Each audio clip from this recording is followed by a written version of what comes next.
Welcome back to super fast English academy. दोस्तों, आज की इस वीडियो को हम कंटिन्यू करेंगे। आपका जो पेपर आएगा उसके लिए मैं इस सीरीज़ को कंटिन्यू करूंगा जब तक कि आपके तीनों एग्जाम जो है वो क्लियर नहीं हो जाते। अब देखिएगा, कल परसों रेगुलर अभी चल रहा है, रेगुलर आपको टेस्ट लगाने ज़रूर आना है, ठीक है। बाकी आप पढ़ाई करते रहिएगा, कोई दिक्कत नहीं है। टेस्ट ज़रूर लगाना आपको रेगुलर, आपके पेपर के अकॉर्डिंग ही इसको जो है तैयार किया जा रहा है। अब देखिएगा, ये क्वेश्चन है और इसमें आप प्लीज़ गलत मत करिएगा। कल जो है विद्यार्थियों ने बड़ा ही अच्छा रिस्पॉन्स दिया था, जो उनसे पूछा गया था उनका जवाब दिया था और उन्होंने काफ़ी मतलब पॉजिटिव तरीके से पढ़ाई को भी वो कंटिन्यू कर रहे हैं। अब इस सेंटेंस में आपको कहीं पर कोई गलती नज़र आ रही है क्या? देखिए, मैं बताता हूँ। जब भी कभी इस तरह का कोई सेंटेंस आपको नज़र आता है और उस पर कहीं पर भी कोई रिलेटिव्स जो जो है संबंध कहीं बता रहा हो, जैसे जैसे कहते हैं ना, जैसे राम की बहन, राम का भाई, ऐसे ही कहते हैं ना, जैसे मदर इन लॉ, इस तरह में क्या होता है, जो गलतियाँ नज़र आती हैं, कभी भी मदर इन लॉ हो, sister in law, brother in law, तो इस तरह का जो कभी भी प्लूरल जब हम बनाते हैं, तो हमेशा जो जीवित होता है उसके अंदर आपको एस लगाना है, ठीक है? निर्जीव के अंदर एस नहीं लगाना। तो देखिए, इसका जो प्लूरल बनेगा वो बनेगा कि आप मदर में एस लगाइए, तो मदर्स इन लॉ ये प्लूरल होता है, ना कि मदर इन लॉज। क्लियर हो गया? बच्चे इसे नहीं छाट पाते हैं, क्योंकि जैसे बुक है तो बुक के पीछे लगा दिया एस, तो ये हो गया बुक्स, प्लूरल हो गया। लेकिन कभी इन लॉ वाला आ जाता है तो याद रखना, इसमें हमेशा पहले वाले में ही क्या लगाया जाता है, पहले वाले का मतलब नहीं होता है जो जीवित होता है। एक एग्जांपल और मैं क्लियर कर देता हूं, जैसे कहीं पर आ गया स्टेप सन, लिखा आ गया, स्टेप सन आ गया। अब इसका प्लूरल आपको बताना है, यानी सौतेला बेटा, इसमें जीवित कौन है? सन, तो सन में आप एस लगा दीजिएगा। Step mother, step sister. I hope आपको पूरा कॉन्सेप्ट समझ में आ गया होगा।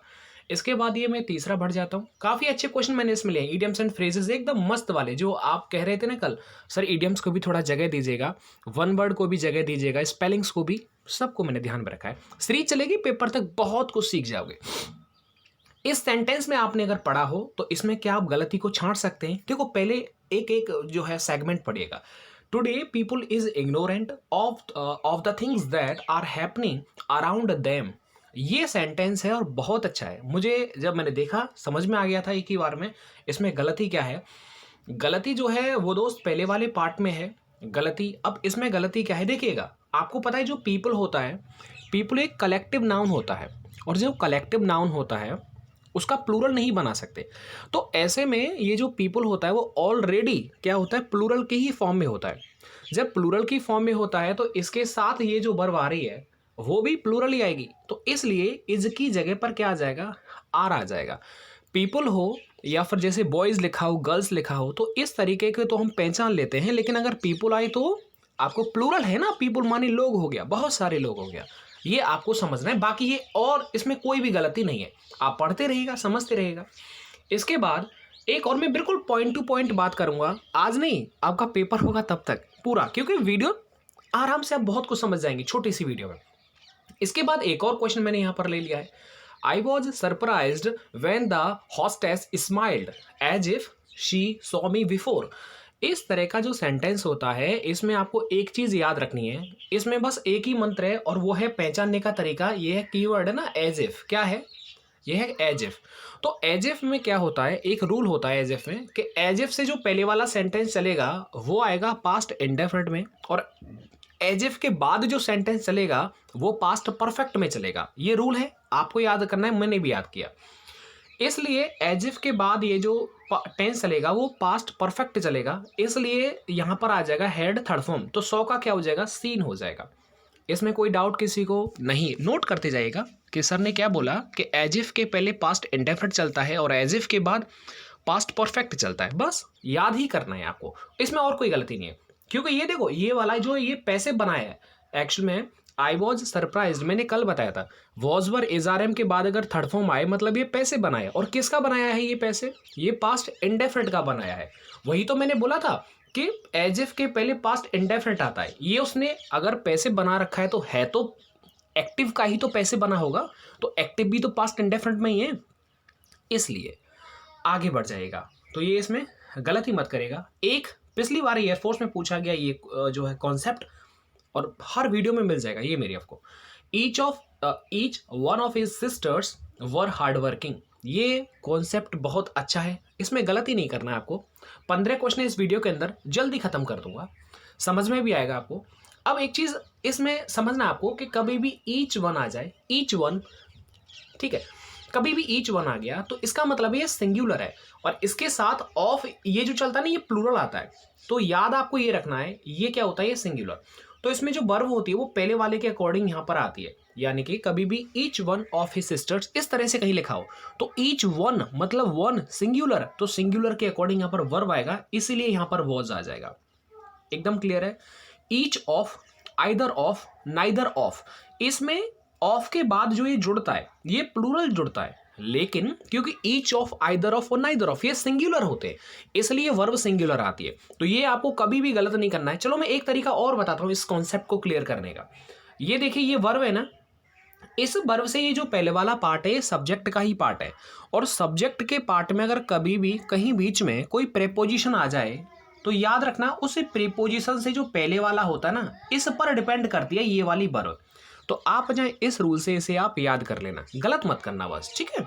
अब आगे बढ़ जाते हैं। एक और काफ़ी अच्छा है, और ये मुझे पता है ऑलमोस्ट स्टूडेंट इसे गलत करेंगे, और आपको क्या करना है, ये गलत नहीं करना है। Ramesh is smarter enough to get selected for this post without any recommendations. इस सेंटेंस को जब मैंने पढ़ा था तो मुझे पुराने दिन याद आ गए थे, जब मैंने काफ़ी आपको समझाया था। एक चीज आपने मैंने करवाई थी पिछली बार कि गुड इनफ, क्या बोलते हैं उसे, गुड इनफ, ये पढ़ा हुआ आपने, क्या क्या होता है गुड इनफ, यानी कि जैसे बोला कि I am good enough to read Hindi, मैं क्या है, हिंदी को पढ़ने में क्या अच्छा हूँ। तो इसमें आपको एक चीज़ याद रखना है, इनफ क्या होता है, एक एडवर्ब होता है, और याद आपको ये रख लेना है कि कभी भी अगर इनफ आ जाए, क्या आ जाए, इनफ और एडजेक्टिव अगर कहीं पर दिखता है तो पहले एडजेक्टिव आता है फिर इनफ आता है। ये रूल नंबर 1 हो गया, याद कर लेना। कभी भी इनफ और एडजेक्टिव कहीं दिख जाए तो पहले आपको एडजेक्टिव लिखना है फिर इनफ लिखना है। तो इसे आप याद रखेंगे तो इस कॉन्सेप्ट को नहीं भूलेंगे, good enough, good enough, good enough, याद कर लो इसे, अंडरस्टैंड ये चीज़। तो पहले तो ये समझ लो आप कि ये जो इनफ है और इससे पहले जो स्मार्टर है, ये जो इसने कंपैरेटिव डिग्री बनाया है, बना तो वो किसी एडजेक्टिव का ही तो होता है डिग्री, तो एडजेक्टिव का डिग्री होता है, इसीलिए यहाँ पर क्या आ जाएगा, जो पॉजिटिव डिग्री आती है, हमेशा याद रखना कि इनफ के पहले पॉजिटिव डिग्री आती है, ठीक है, और पॉजिटिव डिग्री बनती है एडजेक्टिव से, तो एडजेक्टिव का पॉजिटिव क्या होगा, स्मार्टर का स्मार्ट होगा, इसलिए यहाँ पर स्मार्ट इनफ आएगा। Is that clear?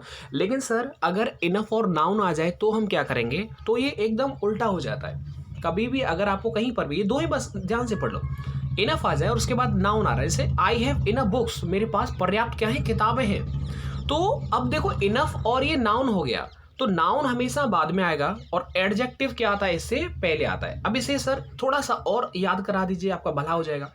बताता हूँ, देखो कहीं पर लिख रहा है इनफ, ठीक है, इनफ लिख रहा है, इनफ से पहले मैंने क्या बोला, अगर एडजेक्टिव और इनफ आ रहा है तो एडजेक्टिव क्या आएगा, पहले आएगा। लेकिन अगर नाउन आ रहा है तो वो क्या आता है, इनफ के बाद आता है। याद ऐसे करो, देखो इनफ है ना, ई से पहले क्या आता है, ए आता है, तो एडजेक्टिव पहले आता है। ई के बाद देखो क्या आ रहा है, नाउन, इसका मतलब इनफ के बाद नाउन आएगा, और ये आप कभी नहीं भूलेंगे। चलेगा, अब आगे बढ़ जाते हैं। एक और कॉन्सेप्ट को मैं यहां पर समझाता हूं, ये गलतियां मत करना, गलत मत करना, इस सेंटेंस को बच्चे गलत करेंगे, देखना। Madhu lived in Mumbai since 1970 to 1985 but is now living in Chennai. इस सेंटेंस को जब आप पढ़ेंगे तो आपको समझ में आएगा कि यहाँ पर एक टाइम का रेंज दे रखा है।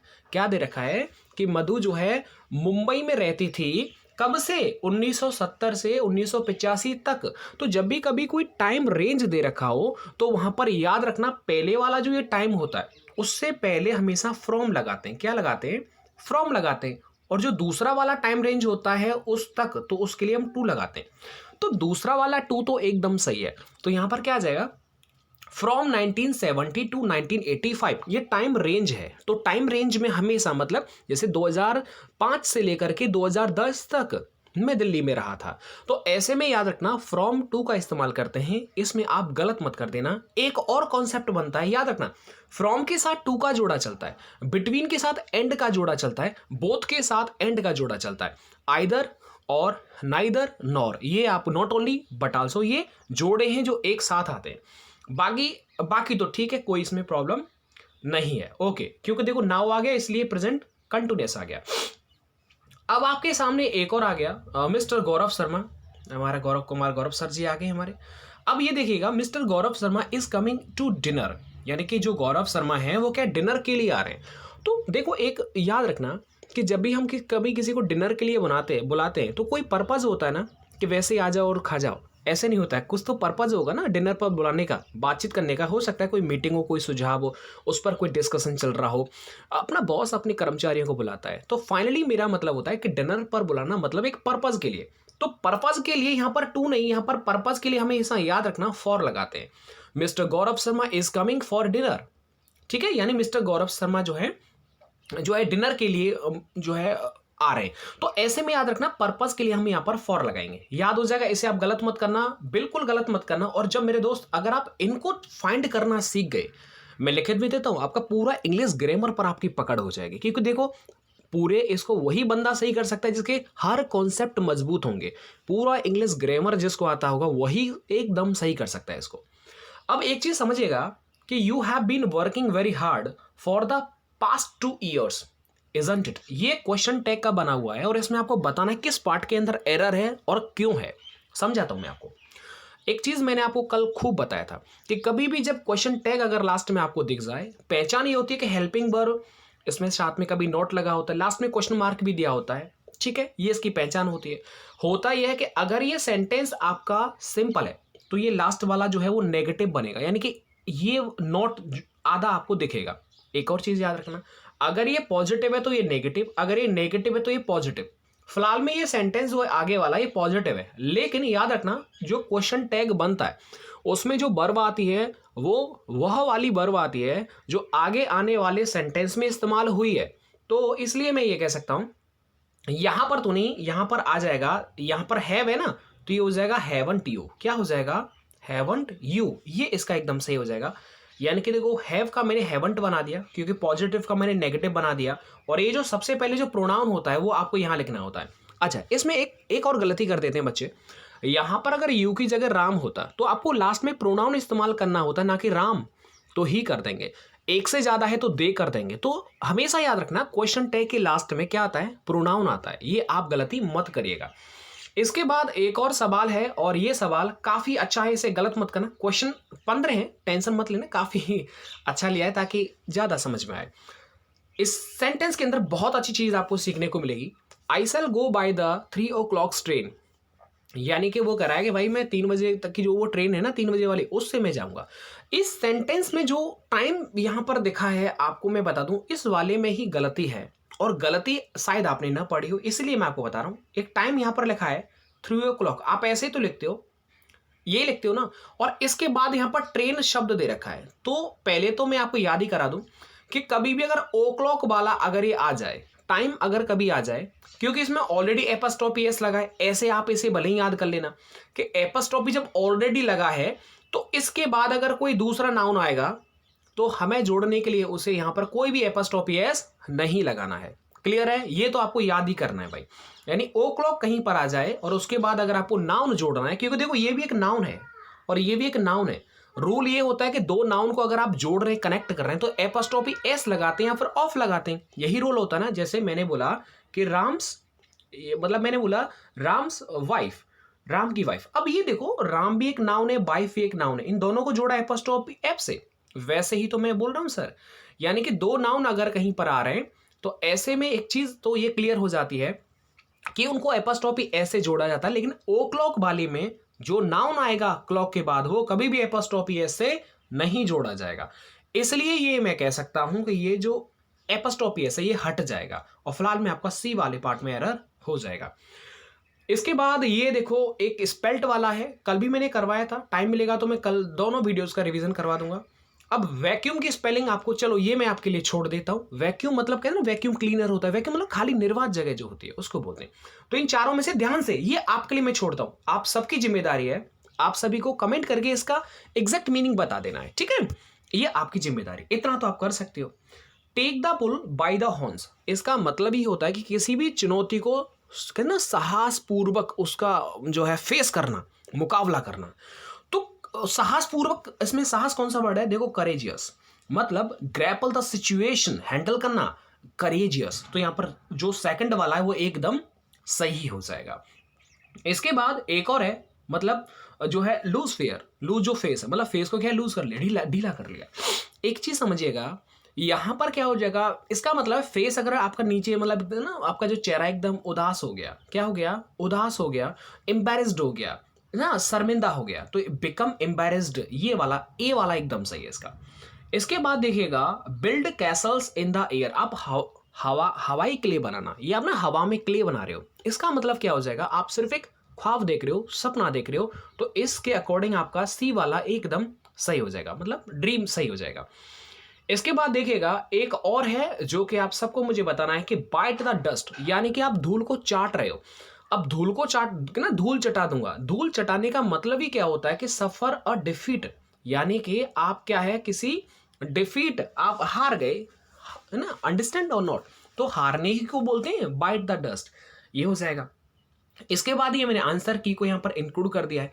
तो ये देखो, ये जल्दी से चलो मैं फटाफट एक साथ कल वाली वीडियो का रिवीजन करवा देता हूँ, एक सेकंड रुकिए आप। अब देखिए, कल वाली वीडियो का रिवीजन है, जल्दी से आप कर लीजिएगा। अगर आपको और ध्यान से पढ़ना है तो डिस्क्रिप्शन में मैंने लिंक दे रखा है, ठीक है, प्लेलिस्ट भी बना दूंगा, आज मैं क्लियर कर दूंगा आपका। तो कभी भी आप आना प्लेलिस्ट में आकर के फटाफट से टेस्ट दे करके और चले जाना, रेगुलर आपको यही काम करना है। इस सेंटेंस के अंदर मैंने आपको कल एक चीज बताई थी कि कभी भी अगर प्रिवेंट अगर आपको नजर आ जाए, तो प्रिवेंट के अंदर एक खास बात ये होती है भाई कि प्रिवेंट का मतलब होता है मना करना, और आप किसी चीज से मना करेंगे, तो इसलिए प्रिवेंट के साथ में कोई संबंध, कोई पर्सन जिससे आप मना कर रहे हैं, उसके बाद आता है फ्रॉम, और फ्रॉम के बाद जीरंड आता है, तो गो का हो जाएगा गोइंग। ये मैंने कल आपको यही बताया था। इसके बाद एक और आ गया कि ये जो है आपको ये आपको ही कमेंट करना है कि अ कुकू इन द नेस्ट, ये मैंने कल आपको बहुत अच्छी तरीके से समझाया था, कुछ आपके लिए मैं दे दूंगा। इसके बाद ये इडियम्स हैं, इडियम्स क्योंकि आपको याद होना चाहिए। अ हाउस ऑफ कार्ड्स, ठीक है, ये भी आपको बताना है। इसके बाद टू स्मेल हो जाएगा, स्मॉल नहीं है, स्मेल है, टू स्मेल अ रेट, ये आपको बताना है, वही सस्पेंशन वाला। चलो आप ही बताना ऐसे क्या होगा इन चारों में से पढ़ करके, जो ठीक लग रहा है वो मैं बताता हूँ। Careful drivers never take eyes off the road, हाँ ये बताता हूँ। देखो, आइज ऑफ, टेक ऑफ का मतलब होता है कि हटाना, झुकाना, राइट। इसका मतलब हो जाएगा कि जो केयरफुल ड्राइवर्स होते हैं वो रोड से अपनी आइज यानी अपनी आंखों को, ध्यान को क्या है, नहीं हटाते हैं, तो ऑफ ये नहीं आएगा, ऑफ ये वाला आ जाएगा। तो ये मैंने कल आपको क्लियर करवा दिया था। इसके बाद ये क्वेश्चन टैग है, माफी चाहूंगा, क्वेश्चन टैग नहीं है ये, मुझे ऐसे ही लगा था कि वो डेड को देख करके। इसके बाद ये देखो, बीच में अगर कभी भी WH वर्ड आ जाए, तो मैंने हमेशा बोला है कि पहले आप ये देखो लास्ट में कोई क्वेश्चन मार्क तो नहीं है, अगर नहीं है तो ये जो WH है ये सिर्फ एक कंजंक्शन की तरह कार्य कर रहा है, जैसे इनडायरेक्ट में आपने देखा होगा। और कंजंक्शन जब आता है तो उसके बाद या तो सिंपल सेंटेंस चलता है या नेगेटिव चलता है, इंटरोगेटिव कभी नहीं चलता। और 100 की बात है कि WH के बाद अगर बीच में कंजंक्शन की तरह इस्तेमाल हो रहा है तो उसके बाद हमेशा सब्जेक्ट आता है, तो इसलिए यहां पर आ जाएगा ही लिव्ड, ये बनेगा क्योंकि सिंपल बनेगा, क्योंकि नेगेटिव नहीं दे रखा है, अगर वो ही डिड नॉट लिव हो जाता। इसके बाद ये मैंने कल बताया था कि the meeting was advanced until the following Monday, तो एडवांस्ड की जगह पर एडजर्न आ जाएगा, यानी मीटिंग को क्या किया गया था, आने वाले मंडे तक क्या कर दिया था, उसे पोस्टपोन, मतलब आगे बढ़ा, स्थगित कर दिया गया था। तो मीटिंग के लिए सूटेबल वर्ड होता है एडजर्न। आगे देखिएगा, ये आंसर की देखो कितना जल्दी मैंने करवा दिया। और इसके बाद परसों का है वो आप देख लेना, फिर बहुत वीडियो लंबा हो जाएगा। By the way thank you so much, आप पढ़ते रहिएगा, और विश्वास जो आपने जताया अपने पेपर तक वो मैं बना के रखूँगा, एग्ज़ाम तक प्लेलिस्ट को मैं तैयार कर दूंगा। आज मैं आपको 2021 एयरफोर्स, उसमें लिखेगा एयरफोर्स नेवी कोस्ट गार्ड 2021, ये प्लेलिस्ट आपको मिलेगा इंग्लिश का। और इसमें आपको कभी भी जब भी टाइम मिलता है बस आए, टेस्ट लगाया और चले गए, ये आपको एग्ज़ाम तक आपको करना है। Thank you so much.